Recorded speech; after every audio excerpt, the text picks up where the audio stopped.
walk up in right over here, and all of a sudden I start getting hit in the face with piss. He threw a bottle of piss all over me in front of like thousands of kids. So I'm just, and I know what's happening, and I'm on stage, and I'm like, I immediately like go to like pray, like, oh no.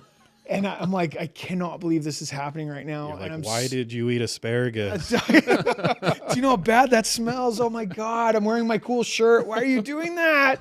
Anyway, so I was like so pissed.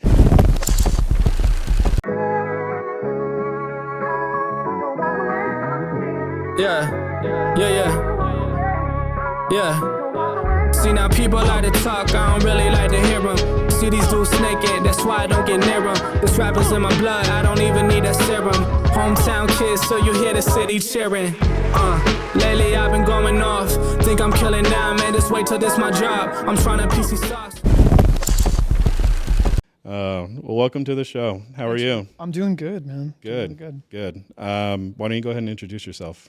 Shoot. Well, my name is Tommy Green, and I am a dude basically from Salt Lake City. I moved here in high school, 10th grade. Okay. And then was here through senior year, did a little bit of college, and then moved to Southern California. Was down there for like 5 or 6 years, and then moved back. And I've been here for 18 years. So I've lived here longer than I've lived anywhere. Everywhere. Yeah, I'm a husband and a father. I've got 4 kids. I'm like a crazy weirdo. You know, that's funny because I actually have that all written in the intro. That's fine. We'll record after. But fine. Anyway, change it up. Say the wrong thing, and then I'll just contradict you, like right when we open. Just jump on like the YouTube Yeah, video and like this dude's got like just slam us. Yes, no. You could just say the wrong number of children, and like I'll just say instead of a pastor, be like, he's a devil worshiper. And go the other way. It's like just totally opposite. He's super into the dark arts. That's wild. So my name's Tommy. I think if it's by function, like I'm a business owner. I'm a musician. I've been in like ministry in different ways, and generally like an entrepreneur and run a nonprofit, and that's kind of my thing, man. So let's jump into it. Yeah. What high school did you go to? I went to East High. East High, okay. I was a leopard. Yep, East Leopards. It was fine. I went to Copper Hills, all the way out in West Jordan. Yeah, man. So all of us are all born and raised here. That's cool. Yeah, I was born in San Francisco, and then I moved around. So I was like on the West Coast for a little bit, and then my dad and my mom moved to St. Louis, and then they split out there, and then my mom and I basically moved back to California, Washington State, and then here, like 10th grade. Right, okay. So I kind of I started I was a sophomore at East is when I moved here. So what pulled you back to Southern California? Well, music and like the scene. I was kind of like trying to think when I was little, because my mom and my stepfather were like uber religious weirdos, and they wouldn't let me listen to music. So I would, and this is totally gonna date me because I'm like old, but I was sneaking like Slick Rick and NWA onto like they had these red Disney cassettes that were like went along with like booklets. Yeah. And I would sneak rap onto those tapes and then hide them. You were pirating. I was just like, please let me listen to music any way I can.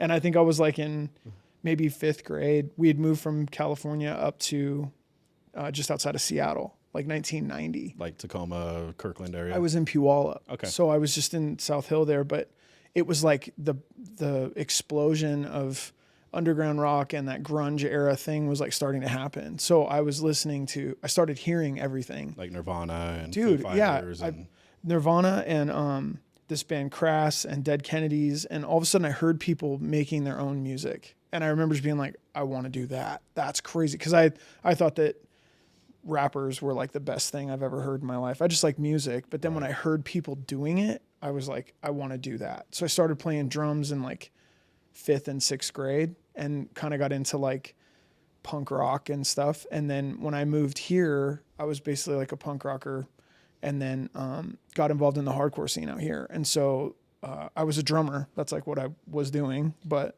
you sit in the back and watch people long enough, you're like, I'm going to try to do that up front a little bit. So it's so funny because, growing up, my grandpa gave me a set of drums, Really? and I never really took it serious. But you know, I love a beat. That, Yeah. You know, so I actually find myself now listening to music. So like right now, I'm on a really big Blink 182 because their new album came out. Yeah. And Travis Barker on the drums is amazing. Yeah, he's incredible. And so when I hear what he's doing, you know, if I ever like question it, I'm like, hold on, wait a second. How did he do that? Yeah. Then I'll jump on YouTube and watch the drum cover and I'm like, oh my gosh, like, okay, I get it now. There's a dude that you should watch if you're into drums. This is like goofy, but his name's Travis Orban. Mm-hmm. And if you watch his play alongs with like Periphery and you just watch him, he's a drum major. So he's playing metal, but it looks like he's just like rototoming it. Like he's reading the sheet music and it's the heaviest thing ever. He's unbelievable. Wow. So Travis Orban, if you watch like crazy drum videos, all those dudes are wild. That's a different world now. You like watch all these videos of these people. It's Right. like, I can't do any of it. And I just feel like, oh yeah, I get it now. It's like, Well, now like this day and age, I feel like YouTube is like the ultimate teacher. yeah. You know, like Yes. when I was married, my ex-wife would be like, well, you need to figure this out. And I'm like, I don't know how to do this. And I tell the story about fixing a water heater for the first time, you know, and the only thing I couldn't do was just weld up the last couple of pipes, you know, but I was so damn proud of myself. But I had to go to YouTube to figure out how to do it. And ever since then, I'm like, you know what? If you want something done right, do it yourself, learn how to do it, jump into it 100%. Dude, watch YouTube for most things. I suck at all of those kinds of builder things. Anyways, good job. Way to fix a water heater, dog. Thank you. That's pretty tight. So when you went down to Southern California, this is intriguing to me because you're right in the era where one of my favorite bands started. Oh, okay. Which is Avenged Sevenfold. Oh yeah, we were in the same world for right, sure. Right. So, you know, speaking of the drums, you have the Rev who, you know, passed away, but I mean, that dude was amazing on the drums too. Like that's a very talented band. I'm not big on their newer stuff. I love all their older stuff, like the Screamo stuff, but, you know, it's kind of cool though that you were part of that group. Yeah. Or that, you know, that It's a weird culture. one. And I'll say this. And so just forgive me because I'll just be myself and honest and stuff. Is like, I was like a hardcore kid. And so all of the like Orange County, we wear makeup, we dress all funny. Like I thought that was the stupidest thing I've ever seen in my life. Really? So those bands were great. And I remember being like, those bands are so stupid. I hate all of those bands. Like, cause it was like this weird, like I was wearing like camo, we were camo shorts and hats and fighting everybody. So like it was like, we were tough guys and they were like, Were you like the Motley straight Crue-ish. edge? Yeah, for sure, dude. And it was like, we were just there. And so it was like, I didn't get it. And I thought that, I don't know, it was almost like, I felt like it was too poppy or mainstream for what we were doing. It was Right. almost like, I don't know. I get what you're thought it was corny, but like they were beautiful and all the girls loved them. So of course we're like in the back, like Just- beating up people like, dang it, I wish I could wear those pants or, you know, I don't know what we were doing. Like we're just like resenting all of it. And like, I wish I felt that confident in myself, but I don't, Like, you know, screw you, now I'm Vince going to Neil. now I'm going to kick these guys. So, but yeah, I just remember feeling like I was in a different part of Southern California. So I was in the Inland Empire and to me, it's like, it's real California. It's, you know, dusty and hot and Yep. ghetto and beat up and beautiful at the same time. And these were these like beautiful beach kids that dressed all cool. And I was like, those kids suck. Anyway, so, but yeah, they were an incredible band. And it's a testament to the fact that they are as talented as they are. I mean, they blew up for a reason, you know? So Yeah. Hey there, food lovers. This episode is brought to you by Dolly Crepes. Are you ready to indulge in something deliciously unforgettable? Head on down to Dolly Crepes and indulge in a mouth-watering crepe any time of the day. Whether you're looking for something sweet and savory or deliciously filling, Dolly has exactly what you're looking for. With 3 locations conveniently close to everyone in the Salt Lake and Davis County area, Dolly has you covered. What do you currently listen to now? Are you more just the Christian heavy metal stuff, or are you kind of all over the place? no, I listen to everything. I still listen to everything. I heard there's a, dude, and my wife, you know, my Chrissy Green, she is like I was saying, she's a yoga teacher at Salt Lake Power. And so anytime I hear stuff that's like good, I will send it to her. Like, what do you think? And so there was some weird electronic band I heard the other day called like Rufus Du Sol. And they had like this like 8-minute long kind of like techno-y thing. And I was like, that's a good intro song for like a class. And she was like, that's great. So anytime I hear anything that sounds good or beautiful, I'm into it. And then, Dude, I listen to everything. So yeah, so I'm trying to think. I've been really into, there's a rapper from Texas named Maxo Cream, and I really like him. Anyways, I've not heard of him. dude, he's awesome. He's we'll have super. to look him up. I've been really into Benny the Butcher and like Griselda and like the Buffalo guys. Okay. That's I love been really those good. guys. It reminds me of like 90s hip hop, Thank you. When I first heard the Johnny's Cadillac or whatever that mix was, I was like, this feels like when I was younger. So, and he's incredible. So I like all that. Shout out Griselda. Yeah. I think that whole era is, anyways, those dudes, I feel like I like their sound. I feel like Big X the Plug and like Maxo Cream are like Texas guys. Right. And so that's pretty awesome. And then, are they from Houston? I think so. I think they are. We'll have to look them up. Yeah, check it out. It's just that he's got, he's kind of like been, I think, on the climb for the last few years, but just, he feels like I don't know why, but he feels like sincere in his music. Okay. Like it's almost like there's a level of vulnerability around. Maybe I will say it like this. Part of why I love the city, part of why I like Salt Lake is like, I can honestly say I never felt like at home here, the whole time I was here. And, so it was easy to go like, maybe I did a lot of really dumb stuff when I was younger. And so when I moved away, I was almost relieved to go. And so it was almost like starting over a little bit in Southern California. I was married. I got married here, St. Pat's, 2002. Nice. And Memory Grove. And I had a little baby, moved to Southern California, and my life just blew up down there, like fell apart. And so that was kind of when faith became a thing, because I didn't believe in any of that stuff when I was, anyway. So starting over in California was really beautiful. I really liked the town and my community, and I went through a lot there too. And then when I came back here for family. My ex moved back here with my daughter, who was 4 at the time, I think, something like that. So anyways, I came back to visit right after they moved, and I was driving around literally just crying in my car, like, I don't know how to get back to my kid. I don't know what I'm supposed to do. And the Wells Fargo building was downtown, and I was like, I was doing like a Bible study. I was like a church guy at that point. And so I was like, dude, dads work at banks. I could get a job at a bank. And so I went back to California, ended up getting a job at Wells Fargo, and then transferred out here. Nice. And so that's why I came back, was for my daughter. And so, but it was like, I've been here for a while, but it was in the service of like family. It wasn't because I felt like, yeah, this is my town. And even though I've had my like amazing friends and my family's here and stuff, I just never felt really like this is my spot. Do you still feel that way today? No, what ended up happening was my little brother, he was like one of the greatest ever. He passed away in 2018. Oh, sorry. Yeah, man. And it was tragic. And it was bananas to me. He's the best. So when he died, it was crazy because the city showed up for my family. They threw like a GoFundMe together and raised like tens of thousands of dollars for my family for the funeral and like all the stuff. And like when that happened, I was like, oh, okay, this is my town. Yeah. Like this place showed up forever. You're home now. So I'm like, this is it. Okay, well, let's ride. Let's go. So that was 2018 into 2019. I was just like, I've been here so long. And it was the first time that I felt like, man, this place took care of us. Like when I didn't know what to do. And so I think that's probably why, that's a long way of saying, that's kind of why I think I like Maxo Cream, is because his brother died. And so he'll rap about that. And I'm like, you could relate. Yeah, in a big way. So anyways, So there you go. Well, that's cool though. Cause isn't it, I grew up here my entire life, and I'm not going to sit and tell you I'm a world traveler. I'm not. I have relatives that live all over the United States. Sure. I used to spend summers in Orange County as well. Sure. And I always thought that like Orange County was the dream. Yeah.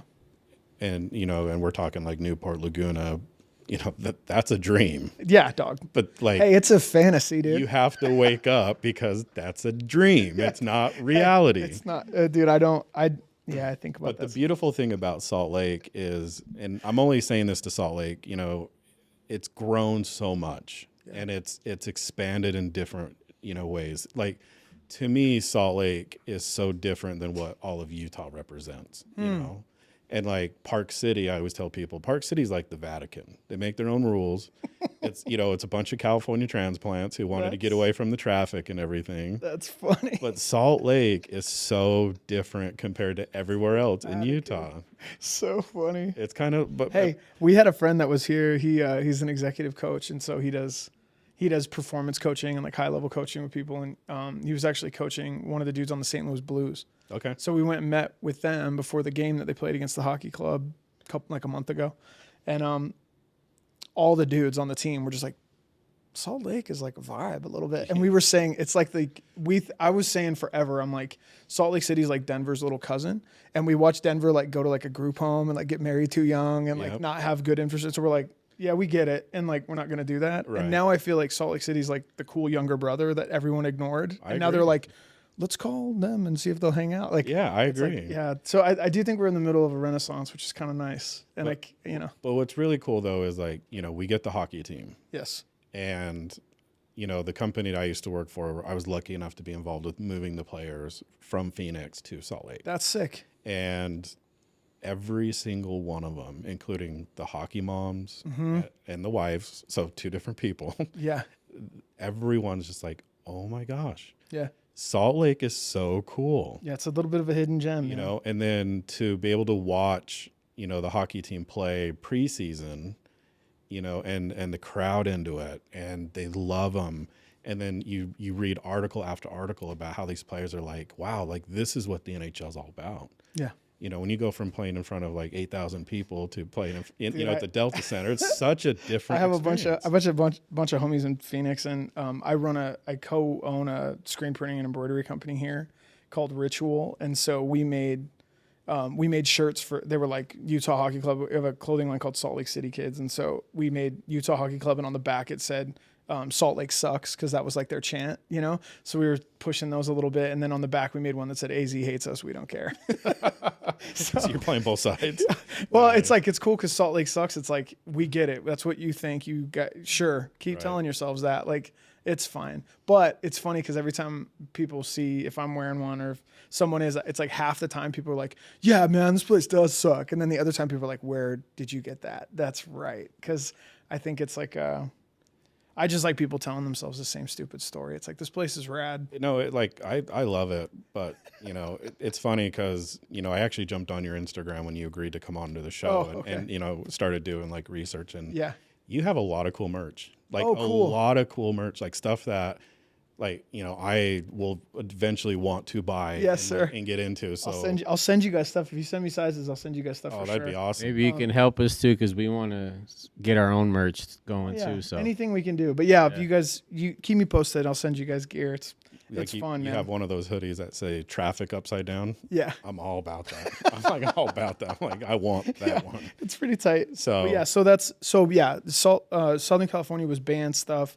That's where I became maybe like a Christian kid, but I'm not good at it. And so, it was very important. It's a very important part of who I am. It's a weird thing to come back here where there's just a weird divide.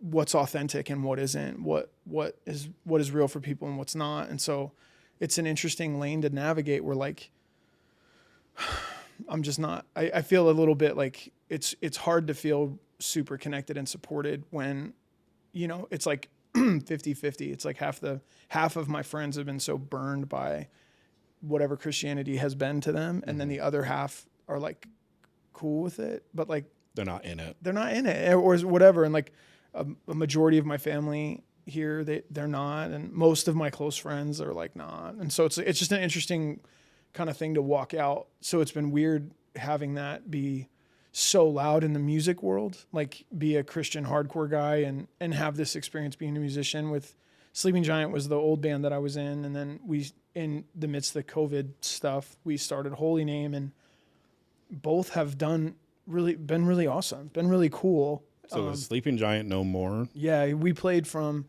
2005 basically, but like till 2018.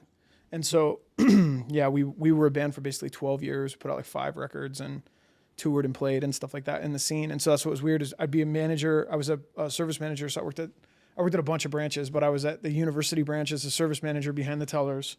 And then I would get on a plane and I'd fly to California and play some like rowdy show. And then I'd come back on Monday and like, welcome to Wells Fargo. Like, so that's how that went for a while. And then at a certain point, I was like, I got to jump, I guess, if I'm going to do this. And so we started touring full time and I left Wells to just do that. And that was right when like the financial crisis was like crashing. Was that so 08? Yeah, 08, 09. Yep. And so it was way wild because they were like, you know, we wanted you to be a manager and take your own store. And I'm like, go sleep in a van with my friend. What like, was AJ's band's name? I don't know. We'd have to figure that out. Buddy AJ, he also worked at Wells Fargo, and he played in a band. A heavy metal band.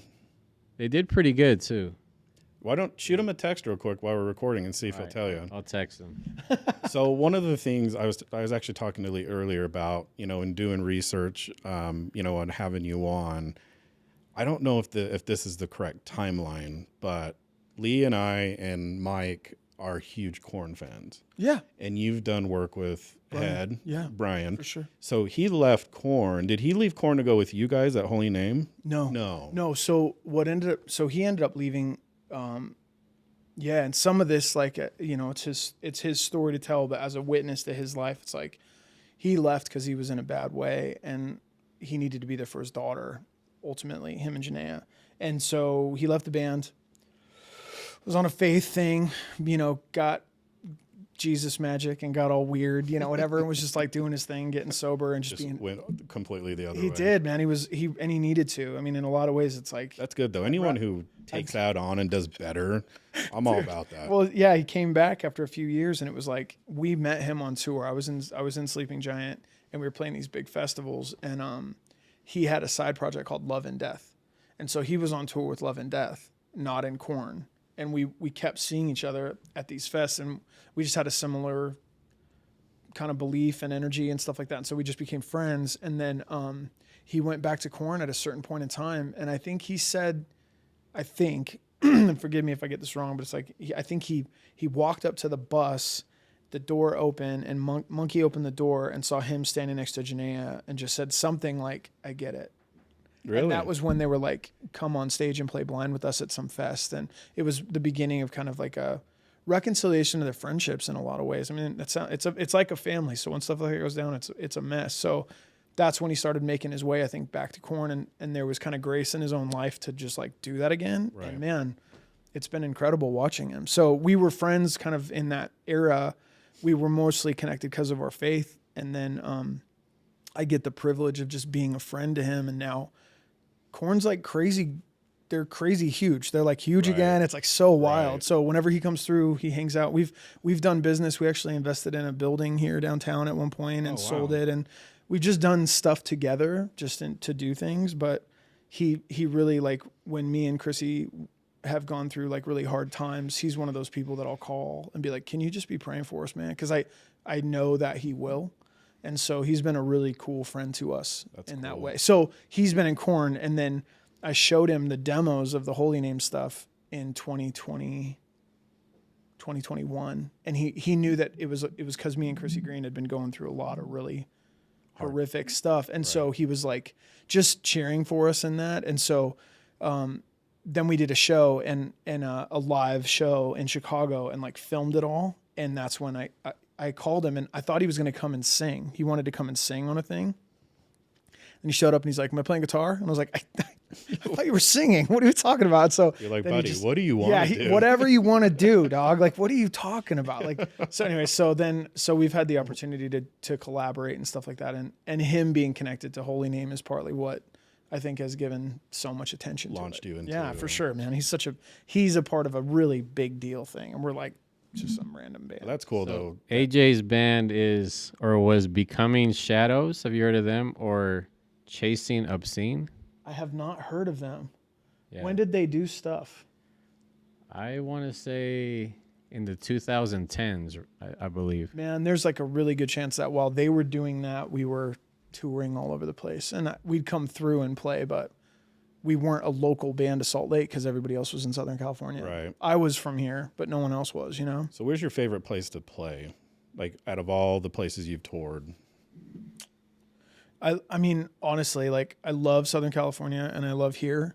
I also love New Zealand. Really? Yeah, dog. Because I would fly, because we would go to this like festival in February. So it's snowing here and you fly there. But it's summer there. Yeah, and I'm right? having ice cream on a beach and it's like snowing. And I'd just be like, this is paradise. Like, Right. so anyway, so those were really fun. But You're like, Chrissy, 6 months in Utah, dog, 6 months in let's New Zealand. Oh, let's get it. So anyway, so I really love where we have friends is always what makes it the best. I don't really care about like a Actual venue. yeah, dog. Like when you make relationships with people and you have like one of the best vibes in the whole world for us was like in Colombia.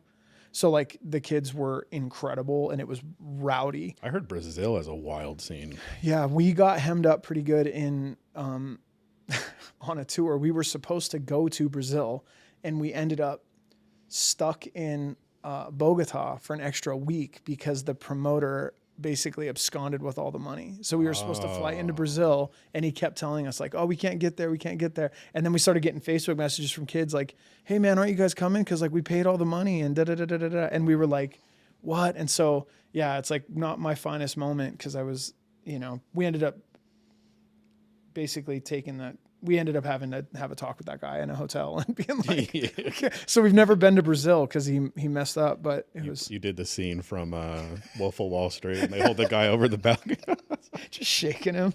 I wish was it Suge Knight with Vanilla Ice or something? yeah. Yeah. I wish I was that hard. I'm not. Anyway, but yeah, we had a talk with him and, but yeah, so I've still never been to Brazil. And when Sleeping Giant was ending, I remember thinking, I want to try to get to Brazil. I wanted to try to get to Russia because I'd never been there. And I wanted to go to Japan because I hadn't been there. Did you get all of those? No. No, man. So I've still never seen Brazil. I've never been to Russia. And we started that Rally Against Traffic brand. Yep. And so I think one of the things that we're going to end up doing is, I don't know, God willing, we got hit up by a crew of dudes out there that were really stoked on what we were doing with the rally world. And so I think at some point we're going to travel to Japan and whip around with those dudes and stuff. So that'll be pretty cool too. That'll be wild. So one of the things I ran into, and I didn't watch it or read it because I wanted to hear the story as long as you were okay telling it. So you wrecked Scott Stepp's birthday party or you crashed it? I want to hear this story. Yo, so that was so wild. So for the people who don't know, Scott Stepp is the lead singer of Creed. Yo, he's the lead singer of Creed. Like, I mean, huge band, epic, humongous band, especially in the Christian world. Dog, they blew up, and he was doing this like faith thing, which is great. Like, it's fine. So we were playing all these festivals, and it was a summer festival, and I don't listen to Creed. I just missed it. I missed it. I must have missed it. I was wearing camo shorts and trying to whatever. Okay. So I was moshing. I was listening to other stuff. So I missed it, and I was on tour, and my bass player at the time, his name was Laz. Laz loves Creed. And so we were at this festival at a ski resort in New England in the middle of the summer. And it's like, 10,000 people at this fest. And we're like the mutant metal kids off to the side, right? So like the rejects at table dude, 7. all of the kids that are pissed, they come see us. And then mom and dad are in lawn chairs, watching Creed, watching all the nice Christian bands. So, we're walking around the corner of this like ski lodge and we turn the corner and I walk right into Scott and his wife and all these people. And I'm like, oh, I'm sorry. And she's like, oh yeah, what band are you in? And I was like, we're in a band called Sleeping Giant. She's like, we're going to come watch you. And I was like, okay. And then I was like, hey Scott, do you know Laz? And then just walked away. And Laz was like, and like froze. And it was just a big deal for him. You like did the Garth from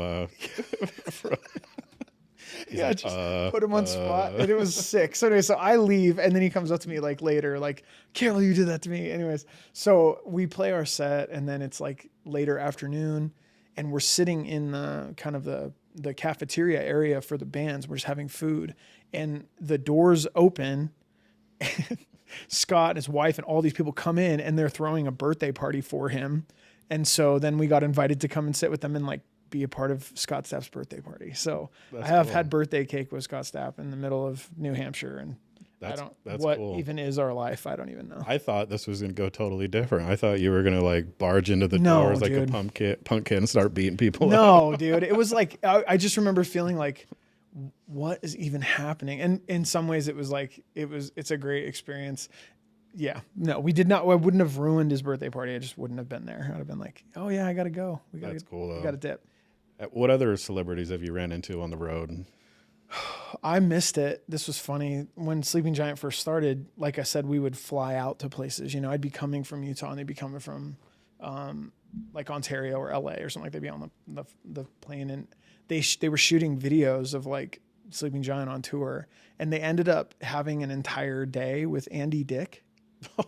Which was super weird. That's they like random. they ended up in the airport with him, and then he ended up asking him about the band and stuff like that, and he was like eating a watermelon like in the airport, and so like he's eating a whole watermelon in the airport, getting ready to get on the flight, and then they got on the flight, they like flew together, and I just remember meeting up with them at some connection point, and they're like, you will not believe who we just hung out with for like the last few hours. The one thing I will say is like comedians rule is the stewardess walked up to all of them and asked if they needed anything. And he handed her an empty watermelon and was like, do you have any more watermelon?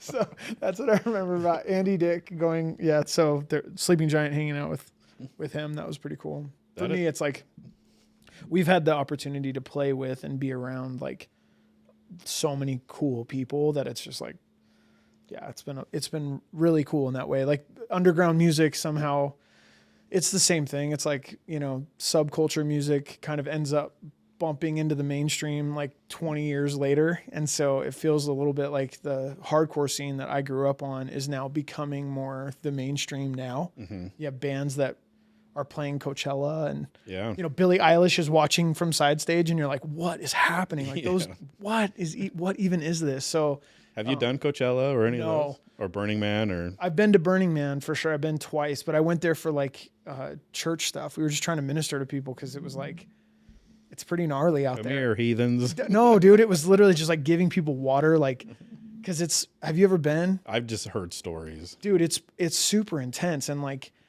dust storms are crazy and people go bananas. So we would go, and in some ways we would just try to be like an encouragement to people at the festival, but we would also just give out free water all day long. Cause you got people just like up night and day and up. And so, and it's all free. Like it's trade, you trade everything. You don't use money.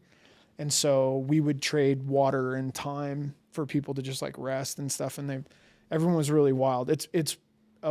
It's a crazy experience. I remember riding a bike across the playa in the middle of the night, and it's like the Disneyland parade on acid. Like it's just, there's fire. The light parade. Yeah, dude. It's like, you're just riding across the surface of the moon, and like nothing makes sense. It's crazy. Wow. We did this art installation that looked like an old mission, and we stood with these guys that were dressed as like monks, and people would come up to the art installation and they would write like something they were trying to like process, and then we'd make them eat locusts and honey, like John the Baptist. So people would be like all grossed out and stuff. So we just did like weird stuff like that. So I've been there twice, but yeah, so that's kind of a crazy one. That's cool.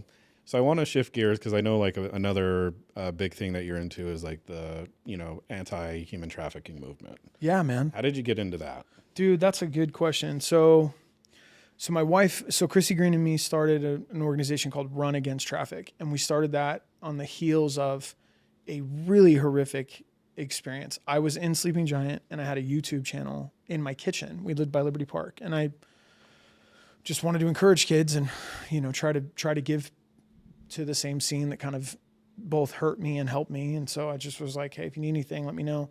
And we got an email from a kid that sounded like she was just in a really dysfunctional situation in her family.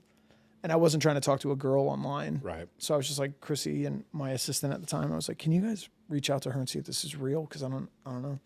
And through just a wild series of events, we kind of watched a kid go from relatively stable to a broken home, taken out of her home, and then essentially a family member with a man posing as a lawyer pulled her out of that home and trafficked her. Wow. And she was found 3 days later, 3 days later, with 14 other girls in the back of this bar. Wow. And this is here local? No, this was in Europe. Ooh. So it was crazy. So that's what, there's so much about it that was like, it was unbelievable to me that in a lot of ways, I really just was like, there's no way that this stuff is real. Like, this is not, I'm waiting for them to like hit us up for money or make fun of us or something. And, Or like Ashton Kutcher getting punked somewhere. dude, for real. It's like, no, I don't believe this. Like, there's no way. Right. And in many ways that was like, I lost the credibility to tell the story for myself because I couldn't believe it. And it was my wife she just treasured this girl. And, it all happened in a year. We watched this like kid go through all this stuff. And at one point we were attempting to adopt her and get her out of there. And, unfortunately she ended up passing away. Oh, that sucks. And so then like 5 months later, we got an email from a second girl that was in that group of 14. Yeah. And they were like, and so it was just wild. Like it was so crazy. And so for us, it was like, It's almost like it happened for a reason, you know, like almost like God telling you, dude, this is your calling. I don't know, dude. I think it sucks. It's just brutal. Like I don't understand it. And so for me, I know my own heart and mind enough to know that what happened for us was we thought we got a kid out of the blast zone. And because there wasn't quality help once she was out, it just fell apart. And so before she passed, she said to me, Tommy, you have to keep sharing. There's many more like me. And that was 2016, September 2016. Oh, that'd break your heart to hear that. Dog, what do you do with that? So 9 months later, I haven't thought about her in a while. And I'm just like on a jog. I live on the west side, so I was running by the Jordan River. And I would run on tour. So it'd been a little while since I'd run. And I remember just going for like a jog again. Like, let me just try to jog. And I hadn't really thought about her for a bit. And I'm running and all of a sudden it like hit me. Like boom, boom, boom. And it's like, it's almost like I didn't value what she was saying enough to take it serious. And if it wasn't for Chrissy, we would have missed the opportunity to bear witness and protect this kid. So it was just like, my wife is a G. She's quiet. She's beautiful and wonderful. I am a circus. So let me do something to suffer and get attention. And then my wife can tell the story because it's her story to tell. It's not my story. And so it was almost like on the training run, it's like, I'm going to run across the state of Utah. I'm going to talk about this kid wherever I can. We're going to write it down in a book. It's going to become a bestseller. We're going to rescue a bunch of kids. That was like what I had. And I'm crying on the Jordan River. Just, it's a little sketchy where I live. And so there's, so I'm just crying, like standing there like, oh my God. So I go home. I'm like, here's what I'm going to do. I'm going to run across the state and then you tell the story. And I'm not a good runner or an ultra runner or anything like that. So it's just like suffer camp is what I called it. Like if I can put myself into some serious pain, people will go, well, he did it. So then maybe I can invite them to care and be a part of something. Cause like, I'm not going to ask them to do something I wouldn't do. So I trained to run and then I ran from the top of Utah to the bottom of Utah. It was 426 miles. So you gumped it. Dude, I was like, it was like a marathon a day. It was 30 miles a day for 2 weeks. That was the goal. 30 miles a day, 2 weeks. And my body broke apart like 6 days in. So I lost a couple days. So it took me like 17, 18 days. So, but I did it. And that was the point. It was like, if I can go to suffer camp, then maybe I could look at everyday people and go, because initially I thought Run Against Traffic was just going to be like running 5Ks or, just a running thing. Like, let's get people involved somehow so that they can do something. Cause it's so unbelievable that most people are like, I don't even know what to do. And I don't even know what's happening, that it's like, give them something to do. So my thought was, well, it'll be a running thing. And it's totally changed since we started it. But I just thought, if I can run across the state, could I look at anyone and go, could you run around the block? Could you like go for a walk with your friend? Could you do something, So that was kind of like, I could run down the hall and I would be dead at the end of the hall. That's what I'm saying. Most people feel like that's not my thing. So it was hard because we started it, we did the run, and then we started kind of like going. People started kind of jumping in to do running stuff, and then COVID hit. And then it was like the whole world shifted again. COVID killed everything. It was bananas. It was an opportunity for us in that I thought it had to be in person.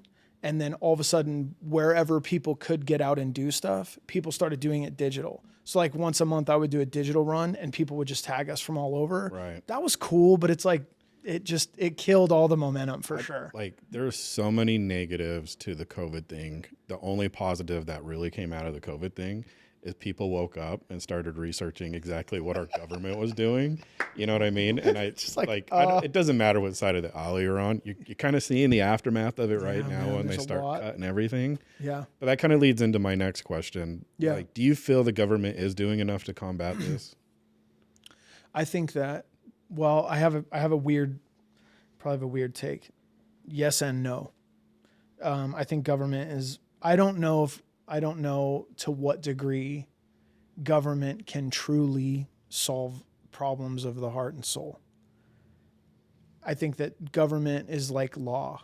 Law is the lowest common denominator. Right. It's not true justice most of the time. It's not true restoration. It's not designed to do that. It can only carry so much. And so it'd be weird to say, if we're not gonna actually take the issues of immigration and citizenship in a direction where it makes it possible for people to actually do it well quickly, then labor trafficking, which is way bigger than sex trafficking, is going to continue to be a horrific problem in America. Right. If we don't actually care about it holistically, I could say no, but I could also say like, well, yeah, I mean, they're trying. If they go like, hey, no more muling people in here, the way that it was wild watching my friends that are in the service of this thing during the former administration and then during the Trump administration and the Biden administration and now the Trump administration. It's like, we can see where it's like really cool to be like, lock it down. No.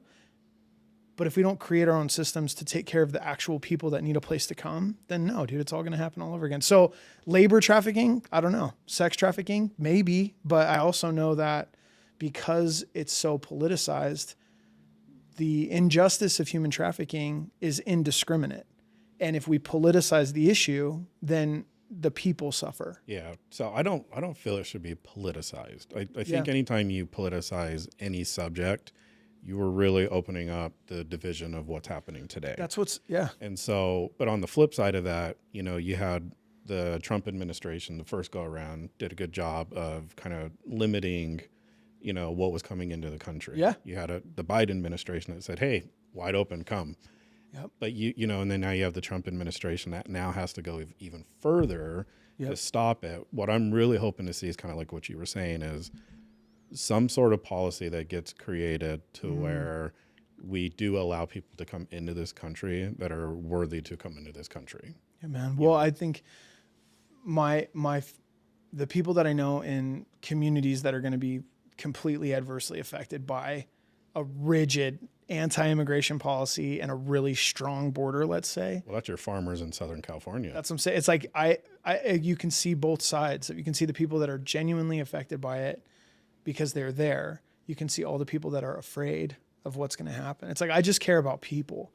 So it's like, man, I don't know if they're doing enough. I don't know if they can do enough because ultimately my allegiance and my personal value and conviction is to a kingdom that is not here. Right. And so for me, that's what's weird. It's not meant to be a cop out. It's meant to say like, if people are selfish and greedy and will use people for profit, that's an issue of soul.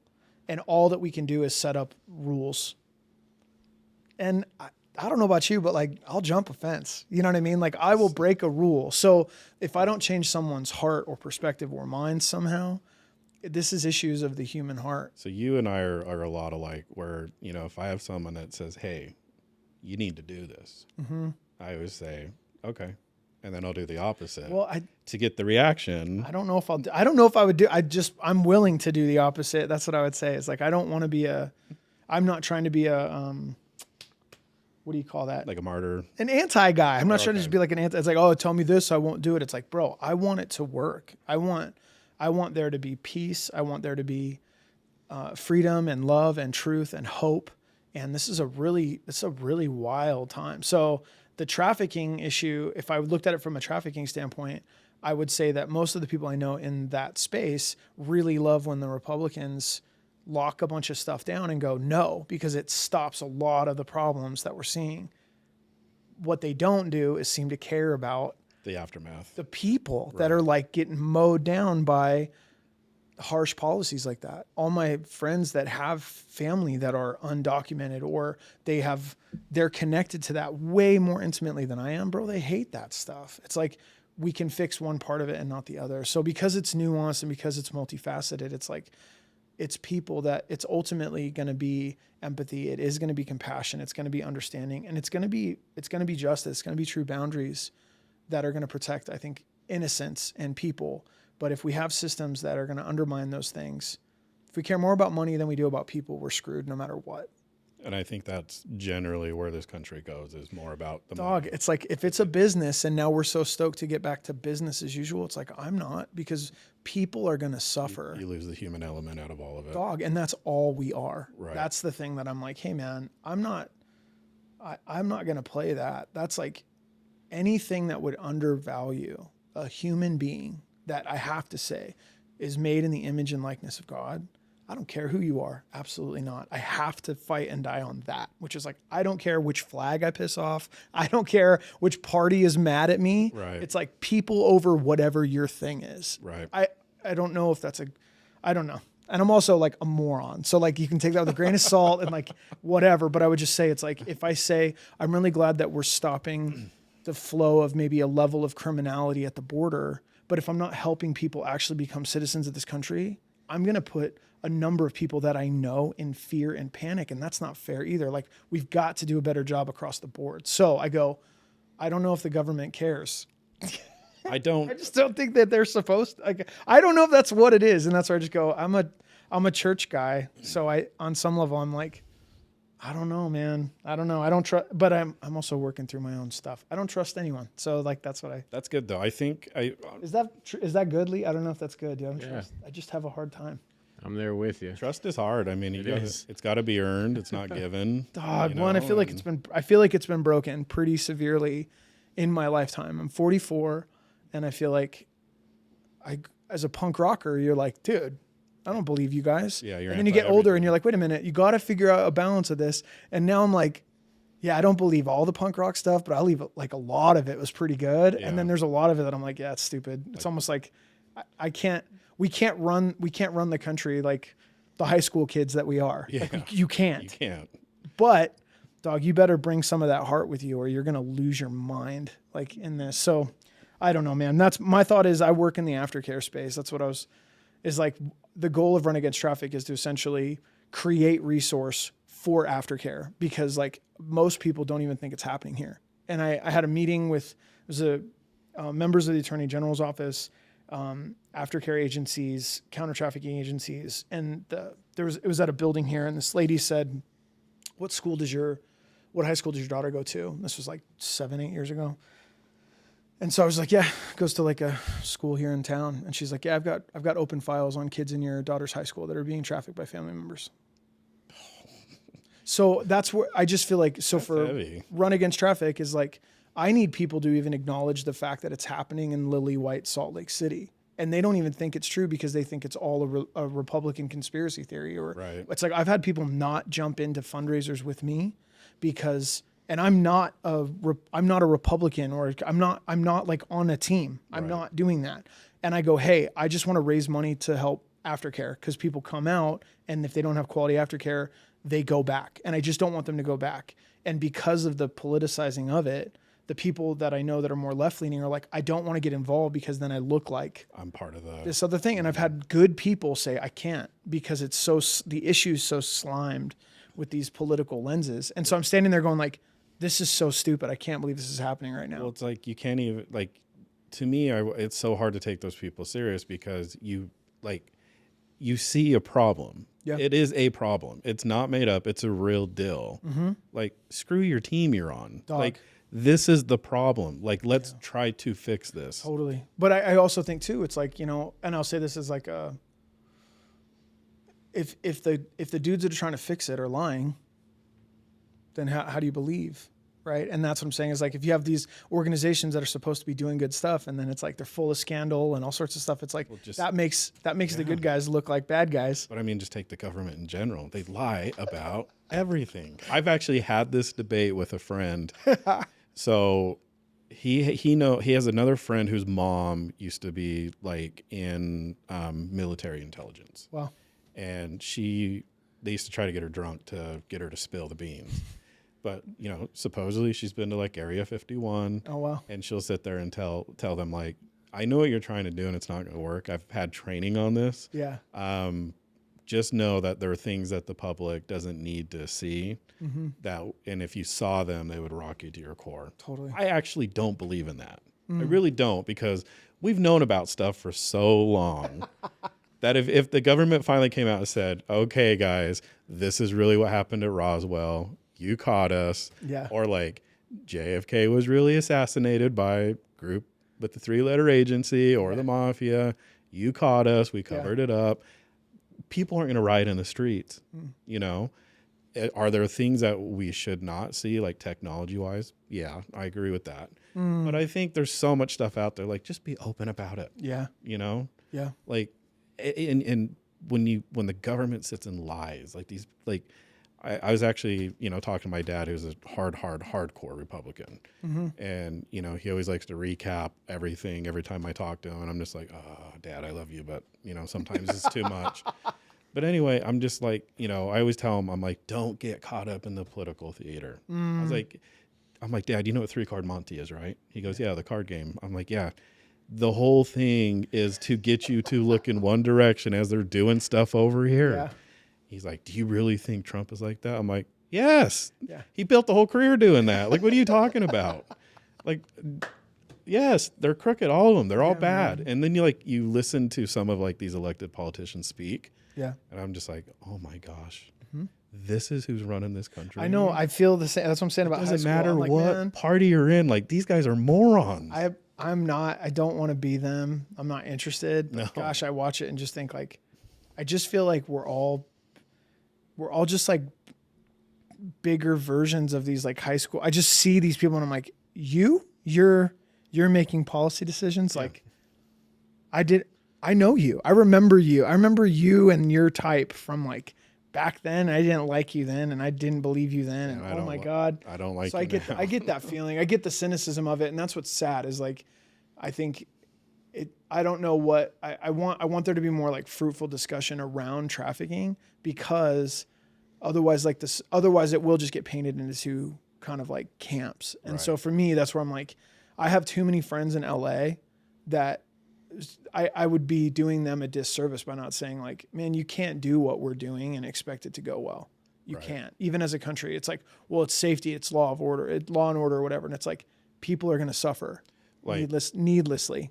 Like, talking with you about this, like here, you always hear about all the bad stuff happening in Hollywood. If Hollywood really wanted to change their image, this would be the topic to do it on.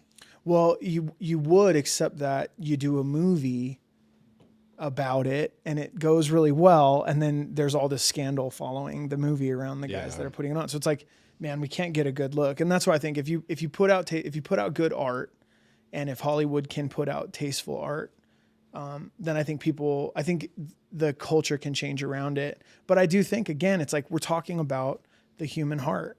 It's like if people have sickness inside, what is the government supposed to do about that? There's nothing. So that's where I just go like, man, it's a change of heart and mind, and that happens to me in the sense of it's community, it's faith, it's something deeper than laws and rules, but in the meantime, my commitment is I just need to do the good that I can and then try to empower the people that are helping, because otherwise I'll go out of my mind. So is there other bands or, people that are involved in this fight as well? Yeah, man. Yeah, there's a bunch and they do really good work. The partnership that we have, Run Against Traffic, is partnered with one specific organization this season, and we're working. Any of the money that we raise for Run Against Traffic goes to our US based stuff. And so there's 450 people that are being helped in different states just in the US. And so that's kind of like our initiative right now, is like, we just want to help those people in the USA, because there's not enough helpers. There's not enough awareness, but like, forget that for a second. If people are coming out and they need housing or they need food, they need psychological care, they need rehab, they need anything, I just want them to have it. And as people catch up to the fact that, oh, it's happening in every city, I just want the good guys to have the money that they need when they get there. So for us, that's just been my thing, is like, there's a lot of guys in there that are down to kick indoors, and the US does not back vigilantes in that way. So it's like, okay, like, Right. sorry, dude, like you can do what you can. For me, it's like, I don't want to have to, I only want to be of service in this way. Why? Because I think that I don't know if I have the constitution to handle how horrific it is every day. So I just go, where can I put my energy and my time? Where can I be creative? Let's raise money and let's do the aftercare part to stop them from ever having to go back. So if these guys do their job and people come out, it's better than having to go back and fend for yourself, you know? Well, if there's anything that I can do, I mean, I'm sure Lee would jump on board on this. Anything we can do to help bring awareness and let us know. Yeah, it's awesome, man. Well, I would just say for people that are interested, the organization that we partnered with is called Atlas Free. And you can go to irunagainsttraffic.com. That's our site. My wife wrote the book that I got. Yeah, copies for you guys. Let's promote. Yeah, I got copies. I got a Sweet. copy for you. I got a copy for you. So it's called Many More Like Me. My wife wrote it. I got some Thank stickers you. for you. Yeah, we appreciate that. We did orange poppies. These are like the symbols of our little survivors. Okay. So anyway, so you can put those on stuff. Hell yeah. And then manymorelikeme.com. So if you ever talk to someone and they're like, hey man, what are those guys doing? It's like, that's kind of the story of what got us connected to the thing in the first place. And Yeah, this is really cool. yeah, so she just completed that. And then my band did a show in Southern California. And Hold the book up to the camera. Oh yeah. Oh, There's more stuff more there. stickers. Yeah, Many More Like Me. So yeah, so we did a show in Southern California in August, and we filmed it and produced it all, and it was called Rock Against Traffic. So that just premiered live on YouTube last night. So you can go to YouTube and watch Rock Against Traffic too. So my goal with like Run Against Traffic initially was like, we're gonna run and get other people to run. Well, what's happened in the last couple of years since COVID is like, friends that they run restaurants, they have a bar, they tattoo shops, barbers, businesses. They're just like, can we do something? And they'll do a business, and then Or they're out of business. yeah, they might have gotten cut off. For us, it's been weird watching them regroup and gather together. So for us, it's like, as opposed to just running events and community events, like whatever you were going to do anyway, we want to help you do that and combine it with our work at the charity. So whatever you can do against trafficking is like the whole thing. Perfect. So that's what we've been doing with people for the last couple of years, is businesses and brands and all sorts of stuff. And so it's too expensive for just a church. It's too expensive for the government. But if it's like a $5 billion on one beatdown, we can do it. So if everyone jumps in, it's like we can create what we need to help these people. And that's kind of the compelling vision that I feel is like, if we get everyone involved and they're like, I'm not good at that, but I can build a house, or I own a flooring company, or I'm a podcaster, or I'm in media, or I do this other thing. It's like, do what you were going to do, and then just let's do stuff together. Yeah, absolutely. So, we love the networking thing. So it's awesome. Lee, do you have any other questions you want to ask? What was a crazy experience like performing at a venue? Or it could be good or bad. It could be like a memorable, like great experience, or like did something just go crazy? And yeah, does I would say anything like stick this. out? Yeah, I remember. This is funny because we ended up with a picture of it. So I was at this big festival in the Midwest, and getting ready to start our show. And when I was in the old band, I was very like outspoken about my faith. I really wanted people to like. I was really, really, I feel like helped and healed by belief in God and by Christ in my own life. And so I really wanted to share that with kids if they were hurting. I was just like, man, I wanted everyone to know. Anytime we played a show, I just used that as an opportunity to be like, hey, if you need anything, this is what's changed my life. Let's talk. Let's pray, whatever. So I was very outspoken about it all. It was irritating and lame, but like I didn't care. I was just like, it's what I'm here for. That's what I'm going to do. And so I'm on stage at this festival, and I'm going to start, and I see a kid kind of walk up in right over here, and all of a sudden I start getting hit in the face with piss. He threw a bottle of piss all over in front of like thousands of kids. So I'm just, and I know what's happening, and I'm on stage, and I'm like, I immediately like go to like pray, like, oh no. And I'm like, I cannot believe this is happening right now. You're like, and why did you eat asparagus? Do you know how bad that smells? Oh my God, I'm wearing my cool shirt. Why are you doing that? Anyway, so I was like so pissed, but I was like so embarrassed and like sad, and I just felt this like sense of like, just like push, just keep going. And so went through and did the thing. Anyway, so did the set, and it ended up being a really, really powerful time for people. It was a really, really great festival experience and whatever. I spend the next day like really sad. Like I'm just like, oh God, it was a 2-day festival. There was other Christian bands there. So I'm just like waiting for these other Christian bands to see if it happens to anyone else. Cause then I'm just like, maybe it's just me. Like I just suck. It's just like, whatever. So I'm sitting there, and in the meantime, a bunch of my homies were there, and they're such good friends. So I'm sitting in this porta potty at a festival. It's just a bajillion degrees outside. I'm sweating. I'm crying. I'm just like, God, I don't even want to know why that kid did it. It's probably on me. I probably said too much. It's my fault. I forgive him. I don't want to know.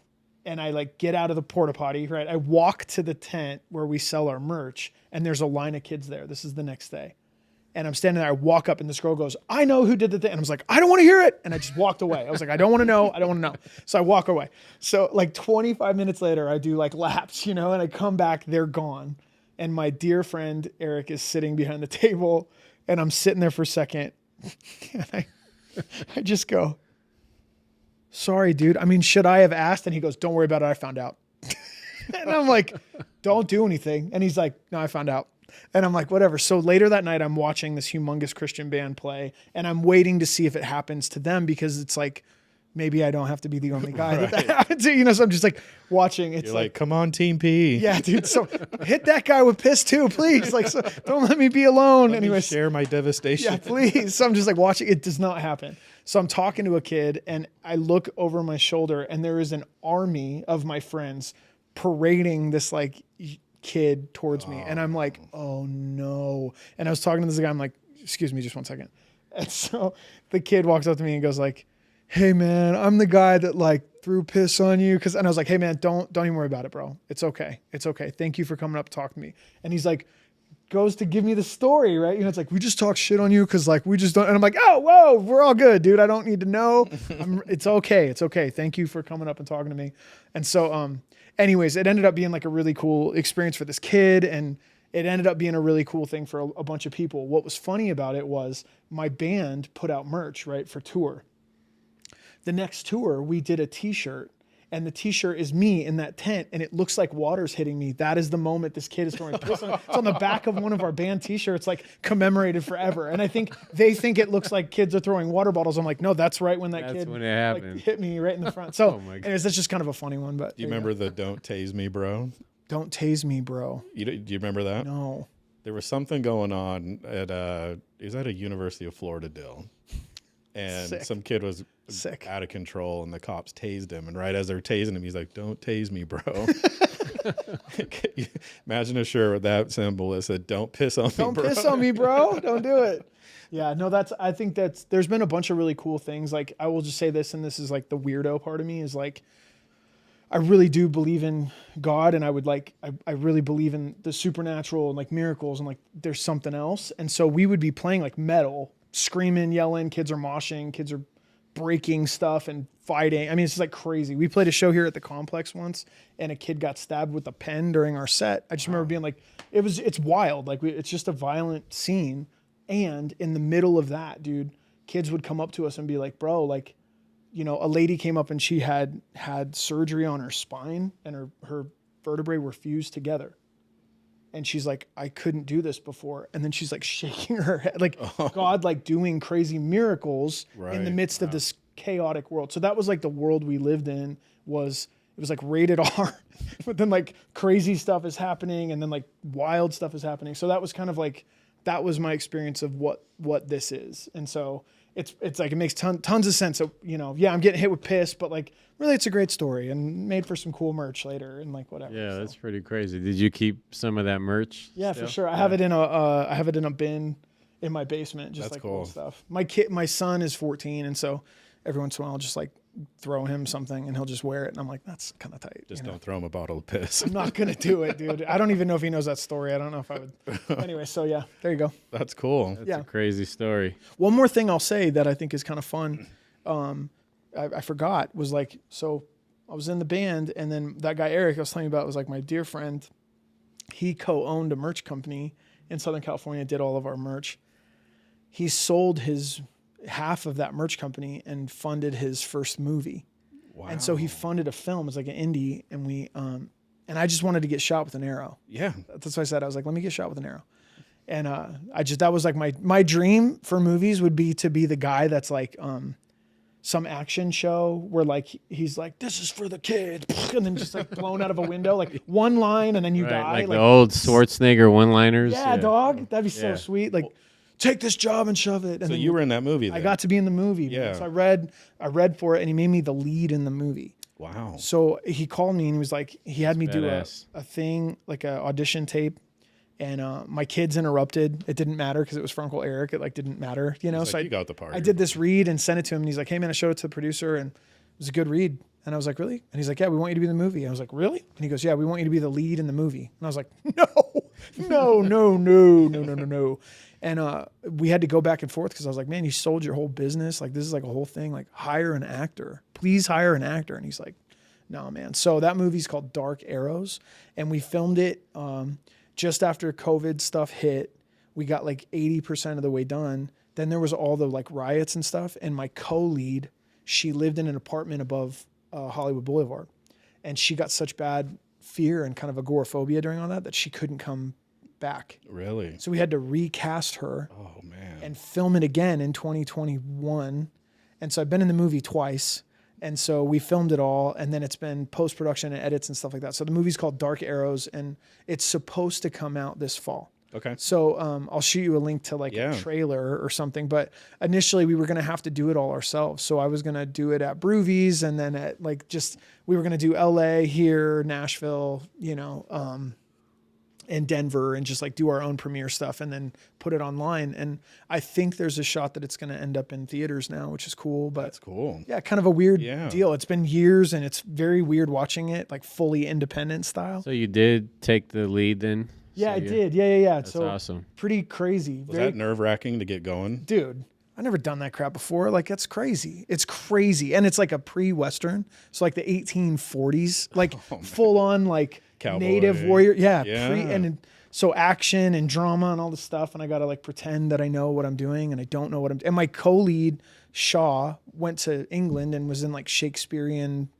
She's an actress. Like, she's a badass. I watched her cry for like 4 hours once, like on set. And I just was like, I don't know how you're doing that at all. Like a moron with a weird haircut. It was so wild. So pretty cool. So anyways, that's another thing I would say, like in the last few years, like when Connor Green, my brother, died, I don't think I would have said yes to that movie if he hadn't been gone. I think that's the type of thing that like he would have been like, you ought to do that.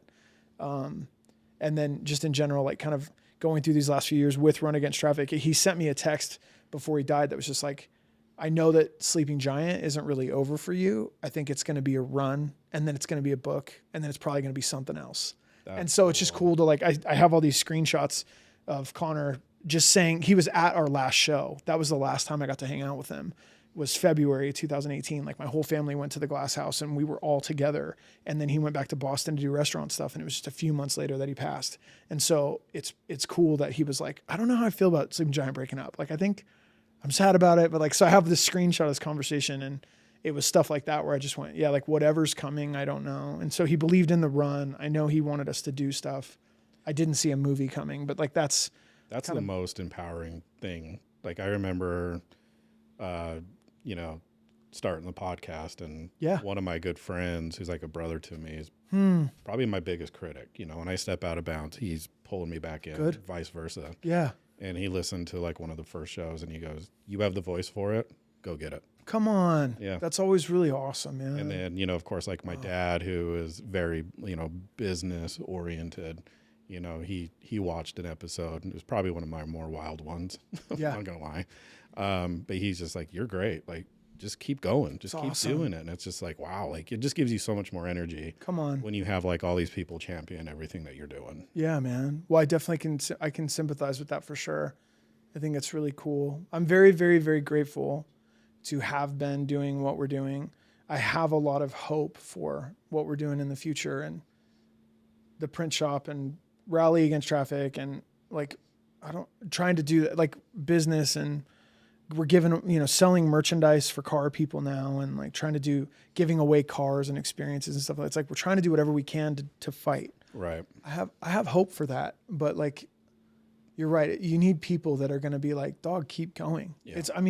I can live for like I don't know who said it, maybe Mark Twain or something. Like, I can live for a couple months on a good compliment. It's like, we need each other ultimately. Like, we can't do this thing alone. So, well, the community aspect of society is starting to crumble, and we need to come back. It needs to come back and really start relying on each other and lifting each other up instead of tearing each other down all the time. Absolutely, man. It's like our only hope. Well, it's been a blessing to have you on. Thanks, man. Big shout out. Thank you, Tommy. Hey, thank you. I really, really appreciate it. Appreciate you. Yeah, I mean, big shout out to Jonathan for getting us in touch. Thank you. Out of like all the weird Sam. connections, So wild. Yeah. So where can we find you? Yeah, man. Holyname is on YouTube and Spotify and Apple Music. That's like music stuff. If you're into like weirdo Jesus magic metal, it's fine. It should be pretty good. And then Dark Arrows is the movie that's coming out. I run Dark Arrows, dude. So it's at darkarrows.com. I think so. I'll look it up. Keep an eye out. If you want, the business stuff I do locally is called Ritual Print Company. We're in Midvale, and we do screen printing and embroidery and stuff like that, and creative design and all that. And then rallyagainsttraffic.com is our clothing and apparel brand, and we give away crazy race cars and stuff like that too. So I want a race car. And then please go to irunagainsttraffic.com and check out our work and support counter trafficking wherever. If you've got people you like that are doing it, please support them. Please tell them. And that's cool that you ran the whole state too, man. Yeah, dog. That's a big thing, man. Dude, it was wild. Yeah. It was way wild. So maybe at some point it would be pretty cool to get like crazy ultra runners to just, because it's 430 miles and they'll do like 100-mile races. So I've been thinking about it'd be kind of cool to get 4 of them or a couple teams of 4 and make them do 100 miles at a time. Like a relay. Yeah, like just a week, less, not like 2 weeks. Because, dude, it was a lot. It was crazy. Oh, I bet. I know a few people who run, like the 5Ks and 10Ks. So I'll get in touch with them. For sure. And start pushing them towards you. Oh, I love it. That's super cool. So. And they can do it anywhere. But, yeah, thanks. I forget about it sometimes because we're so... How were your feet feeling like by the time you got to St. George? Gone? Dude, my left side... like kind of broke down. And so I was like, I would limp. It was basically 10-hour days because I could do 10 miles every 3 hours. I would just like, and then I would stop and have food. And then I'd do the second block of 3 hours. And then I would stop and have food. And then I'd do the third. And so I was wrecked. It was real bad. Hey, but you did it though. Yeah, we did it, dude. Yeah. There's a beginning and a middle and an end, dude. Yeah. Well, cool. Awesome. Anything else you want to add? No, just thank you very much for having me. Yeah, of I course, really appreciate man. you guys. We really appreciate you coming on and sharing your man. story. So awesome. Thank you. Okay, well, we will wrap it up then. Thanks, man. Thank you.